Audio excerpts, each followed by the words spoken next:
देखिए, क्लास 12 के एग्ज़ाम को कंडक्ट होने में 2 महीने का टाइम बचा है और मैं जानता हूँ कि आपको इस बीच के अंदर क्वेरी ज़रूर आएगी। तो आप मुझसे इंस्टा आईडी पे कांटेक्ट कर सकते हो। आपके स्क्रीन पे आ रही होगी इंस्टा आईडी। सबसे इम्पॉर्टेंट बात आती है, आपके हर एक सवालों का जवाब आपको मिल जाएगा। जो भी क्वेरी आपको जो भी चाहिए, आप केवल पढ़ाई पे ध्यान दो, क्योंकि आप रिसर्च करते हो, ढूँढते हो अपने सवालों का जवाब, तो बहुत टाइम वेस्ट हो जाता है, उसके बाद निकाल करके पढ़ते हो। जो भी क्वेरी है आप मुझे भेज दो, 1 से 2 दिन के अंदर आपको रिप्लाई एक्चुअल मिल जाएगा। कोई ऐसी क्वेरी होती है जिसका जवाब नहीं है तो मैं आपको ना कर दूंगा। आपको परेशान होने की ज़रूरत नहीं है, आप अपनी तरफ से ढूंढ लोगे, वरना 99% आपकी क्वेरी का जवाब आपको एक्चुअल मिलेगा। कोई पर्सनल बात करनी, कोई परेशानी है, दुखी हो, तब भी आप कांटेक्ट कर सकते हो, मैं आपको ज़रूर रिप्लाई दूंगा। बेस्ट वे है ये, सबसे ज़्यादा फ्री मेंटरशिप मुझसे कांटेक्ट करने का, ठीक है। अब इसके बाद आती है अपनी टॉपिक की। टॉपिक है आपके क्लास 12 का।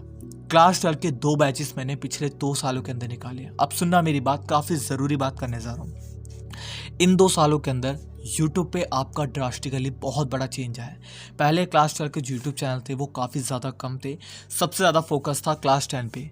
आज के टाइम पे क्लास 12 के यूट्यूब चैनल बहुत ज़्यादा बढ़ चुके हैं।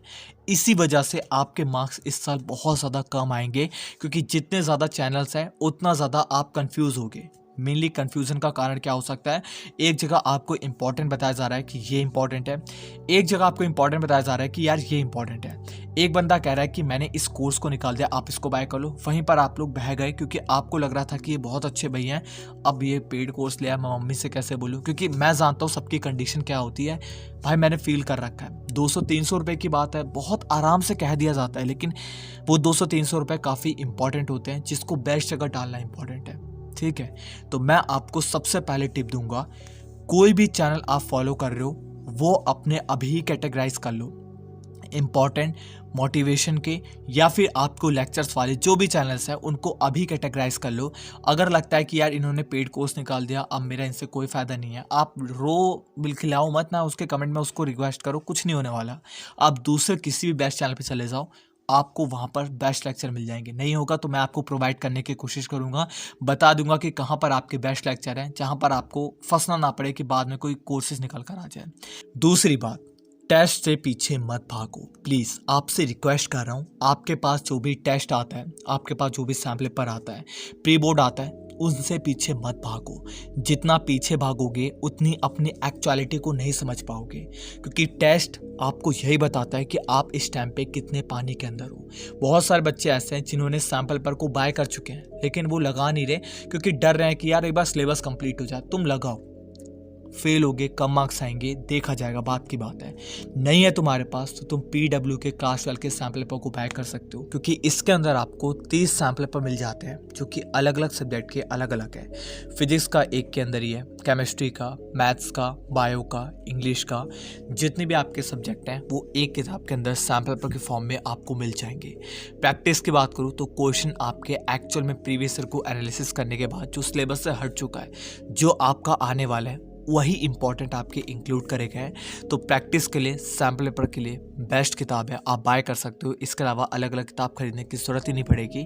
तो नीचे अमेज़ॉन का लिंक है, वहाँ से आप लोग बाय कर सकते हो, और इसको मैंने खुद चेक करा है, तब मैं आपको रेकमेंड कर रहा हूँ। अब इसके बाद जो तीसरी और सबसे इम्पॉर्टेंट चीज़ आती है, do not change teacher. Please request है, मैंने पहले भी आपको बोला कि आपको इम्पॉर्टेंट चैनल को पहले ही डिराइव कर लेना है, ढूंढ लेना है। ढूंढने के बाद अपनी टीचर्स को चेंज मत करना, एंड पॉइंट पे आकर के बिल्कुल चेंज मत करना, क्योंकि प्रॉब्लम क्या क्रिएट होती है कि आपके टीचर्स आपके मिनट मिनट में बदलते हैं। अब आ गया पेपर का दिन, इसके 1 हफ्ते पहले सब बंदे लग जाएंगे मैराथन, ये वो लेक्चर सब निकालने में। आप कहोगे यार वो तो आ गया चैनल, उसने मेरे को दे दिया। आप जिससे अभी तक पढ़ रहे थे भटको मत। अगर वहाँ से आपको कोई कंटेंट नहीं मिल पा रहा है, या फिर उसकी तबीयत ख़राब हो गया, फिर उसने बनाना बंद कर दिया, उस कंडीशन में आप चेंज हो सकते हो, शिफ्ट हो सकते हो। वो कंडीशन बहुत ही कम होती है, वरना आपके पेपर के नज़दीक सब टीचर आपके ऊपर मेहनत करते हैं। कोई ऐसा टीचर नहीं होगा जो ये कहेगा कि यार बच्चे के मार्क्स आए ना, भाड़ में चाहे घटिया है, ऐसा कोई टीचर्स नहीं कहता होगा। मेरी रिक्वेस्ट है आप सबसे, आप एक टीचर पे स्टिक रहो, उस पे विश्वास करो और भगवान पे भरोसा रखो, अपनी मेहनत करो, आप एक्चुअल में बहुत अच्छे मार्क को स्कोर कर जाओगे। इसके बाद जो चौथी और सबसे इम्पॉर्टेंट चीज़ आती है, नेवर हैव बैकलॉग्स। ये बहुत सारे टॉपर्स का अगर आप इंटरव्यू निकाल करके देख लोगे तो उनके बैकलॉग्स कभी क्रिएट नहीं होते। बिल्कुल क्रिएट होते भी है ना तो संडे से पहले या फिर उसी दिन के अंदर वो निपटाने की पूरी कोशिश करते हैं, क्योंकि मेरे को पता है, आपको पता है। मान लो आपको एक महीने में सैलरी मिलने वाली है 20,000 रुपये की, 30,000 रुपये की। आप अपनी आज की मेहनत को नहीं करा, आपने फाइल नहीं बनाई, चलो ठीक है कल बना लूँगा। दूसरे दिन भी फाइल नहीं बनाई, चलो यार तीसरे दिन की फाइल आ गई, तीसरे दिन की फाइल नहीं बनाई। अब 3 फाइल पहले की पड़ी हुई है, चौथा दिन आ चुका है और आपको चौथी फाइल निपटानी है। आपने चौथे दिन की फाइल भी नहीं निपटाई, 5वां दिन आ गया और पहले की 4 फाइल और आज की 5 फाइल। सोचो आपका कितना बैकलॉग क्रिएट हो रहा है। अगर आप लास्ट दिन आ गया और आपने एक भी अगर अपना बैकलॉग, अपनी एक भी फाइल कंप्लीट नहीं करी, तो आपको सैलरी मिलेगी, ऊपर से मार पड़ेगी, क्योंकि आपने उसको बता दिया होता कि भाई मैं तेरा काम नहीं कर रहा, तो वो कर तो लेता अपना काम या फिर किसी और को ढूंढ लेता। सेम कंडीशन आपके साथ होती है। आपके बैकलॉग क्रिएट होते हैं, कर लेंगे ये शब्द बेकार है। बैकलॉग क्रिएट होने की कोशिश भी मत करो। अगर हो जाता है तो रात को जागो, कैसे भी करो, उसको कंप्लीट करो। अगर वो क्रिएट होते बड़ा हो गया तो समझ जाओ कि आपकी सैलरी कटने वाली है, आपको नहीं मिलेगी, कुछ नहीं मिलेगा, आप फेल होने की कंडीशन में भी आ सकते हो। बैकलॉग क्रिएट लंबे मत होने दो, बहुत शॉर्ट हो जाते हैं, तो उसको कंप्लीट करो, तुरंत कंप्लीट करो। इसके बाद जो सबसे बड़ी एबिलिटी आती है किसी भी टॉपर के अंदर, जो 2 से 3 महीने के अंदर मैंने पिछले 2 सालों के अंदर देखी है, सोने, नहाने, पढ़ने और खाने। इसके अलावा वो किसी भी चीज़ पे ध्यान नहीं देते। ये सबसे इंपॉर्टेंट बात है। ये देखो, ये आपको मैं 12th की बात नहीं कर रहा, ये CUET की बात करूंगा, इसके अंदर बात करूंगा आपकी JEE की भी, इसके अंदर बात करूंगा आपकी नीट की भी, कॉम्पिटिटिव एग्जाम। 12th की पढ़ाई की यहाँ पे बात नहीं चल रही। मैं जानता हूँ आप कहोगे कि यार इतनी इंपॉर्टेंट थोड़ी ना हो गई, कैसे इंपॉर्टेंट नहीं है। 12th के जो भी आपके सिलेबस के अंदर कॉन्सेप्ट आते हैं, क्या वो आपके जो JEE का एग्ज़ाम हो गया, नीट का एग्ज़ाम हो गया या फिर आपकी CUET का एग्ज़ाम हो गया, उसके अंदर नहीं होंगे। सेम कॉन्सेप्ट होंगे आपके क्लास 12, क्लास 11 से रिलेटेड। तो आप ऐसा क्यों कह रहे हो कि बेकार है, कैसे कह रहे हो? इसलिए मेरी बात को समझो।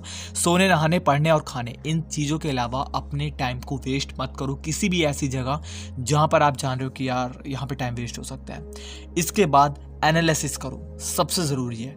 आप एक्चुअल में 10 दिन बीता, 5 दिन बीता, उसके बाद बैठ करके सोचना ज़रूरी है। टेंशन क्रिएट होगी होने दो कि यार मैंने इन 5 दिनों के अंदर एक्चुअल में क्या किया। इस वीडियो को देखने के बाद कह रहा हूँ, इस वीडियो को आज देख रहे हो ना, 5 दिन के बाद बैठ करके सोचना कि यार मैंने वीडियो तो देखी थी, उसके बाद पढ़ाई करना स्टार्ट भी किया था, नहीं किया था तो ये भी याद करो कि मैंने नहीं किया था। अब बताऊँ मैं यहाँ पे कहाँ पर आ चुका हूँ, यार मेरी क्या वर्स्ट कंडीशन हो, मैं पागल हो गया हूँ क्या, मैं कर क्या रहा हूँ। ये चीज़ को सोचो और सोच के डरो, और डरने के बाद पढ़ने बैठो, क्योंकि ये डर आपको आगे पढ़ाएगा। ऐसा नहीं कह रहा कि सोच करके बैठ करके पैनिक सिचुएशन में आ करके कोई गलत चीज़ सोचने लगो, गलत चीज़ नहीं सोचने को कह रहा। मैं कह रहा हूँ पैनिक सिचुएशन में आ करके अपने को मेहनत करने में ढालो ना, उसको मेहनत में लगा दो, तो वापस आप अपने ट्रैक पर आ जाओगे। सबसे इंपॉर्टेंट है, बस खत्म है। इसके बाद जो लास्ट टिप आती है वो आती है रिवीजन की। रिवीजन आपको अपने शॉर्ट नोट्स के अंदर करना है। मैं नहीं कहता कि आप अपनी पूरी किताब को उठा करके देखो, मैं ये भी नहीं कहता कि आप टीचर्स के पूरे लेक्चर्स को उठा करके देखो, मैं ये भी नहीं कहता कि रिवाइज के लिए आपको सारे क्वेश्चन लगाने हैं, बिल्कुल नहीं। क्वेश्चन की बात आती है तो जब तुम पढ़ाई कर रहे हो तो उस टाइम पे तुम्हें पता चल जाना चाहिए कि इंपॉर्टेंट पार्ट कौन सा है, उसको स्टार कर लो कि जब रिवीजन होगा तब मैं सिर्फ इंपॉर्टेंट वाला पार्ट करूंगा। एक बार सारा करना जरूरी होता है, लेकिन बाद में इंपॉर्टेंट वाला पार्ट। शॉर्ट नोट्स का मीनिंग ये है कि आप कोई भी लेक्चर्स ले रहे हो तो वहां पर आपको पढ़ाया जाता है, वो जो भी लिखवा रहा है उसको लिख लो अपनी फॉर्म में, अपने में छोटा छोटा करके, उसी को रिवाइज करो। ऐसा नहीं कि आप पूरी किताब उठा रहे हो, फिर किसी ने नोट्स दे दिया है अब उस नोट्स को रिवाइज करो, कोई फायदा नहीं होगा। ये टॉपर की एबिलिटी नहीं है, आप अपने को गड्ढे में डाल रहे हो और बेकार कर रहे हो। फिर मेरे को मत बोलना कि यार ऐसा कुछ हो गया। मेरी रिक्वेस्ट है आप सबसे।